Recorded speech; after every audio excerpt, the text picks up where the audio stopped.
Now you know that Magic Johnson is going to become a part owner of the Washington Commanders football team. But Daniel Snyder officially going to sell it and get billions of dollars. But he'll have to pay $60 million in fines because of the findings.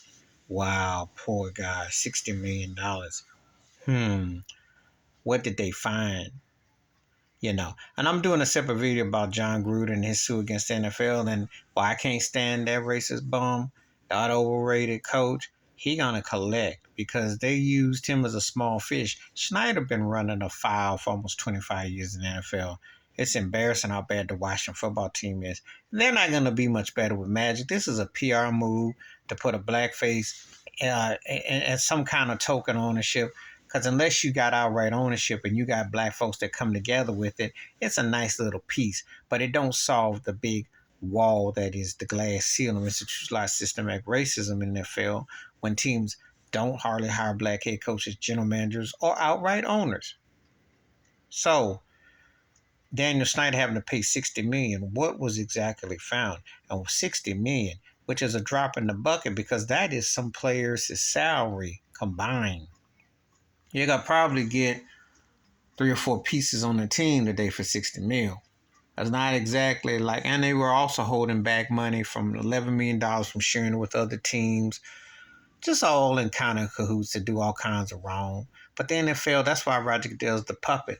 These commissioners ain't nothing but puppets to let these good old boys run and do what they see fit. And when they buy them out to sell them out, the cats walk away with a couple billion. So they really ain't no big deal that when they sell the team because they didn't cash in crazy chips and stacks. Meanwhile, they didn't ran afoul of so much, and no one is really there to legislate it properly. So, who's running it? Who's really pimping and pulling the strings? Because Daniel Snyder been running greasy for a long time. And that football team, aside from the RG3 year and a little bit of Joe Gibbs coming back, they have sucked. They have been embarrassing. And Magic coming back, but I don't expect a lot. Ron Rivera, they don't have a quarterback, and they're not in the argument. They have a good defense, but they're not seeing Philadelphia anytime soon. They did beat them in the regular season past year, but they're not seeing them on talent. They better worry about the Giants, and I don't know if they can beat Dallas.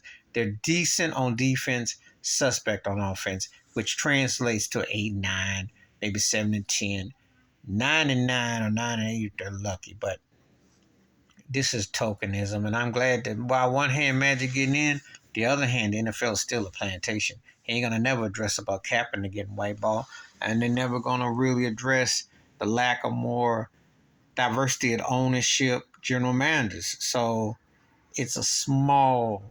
And remember, Jack Kent Cook was his owner with the Lakers when he started playing. So this is kind of full circle for Magic, but a little piece here, a little piece there. But who's really holding the brass ring? Please hit like, subscribe, with your thoughts, comments, and I do respond. Thank you. Wash your hands, keep your mind clear, watch out for another.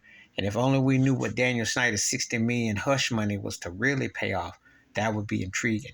That's a drop in the bucket when you compare it to the cha-ching he's going to get when they run him up out of there. I'm out.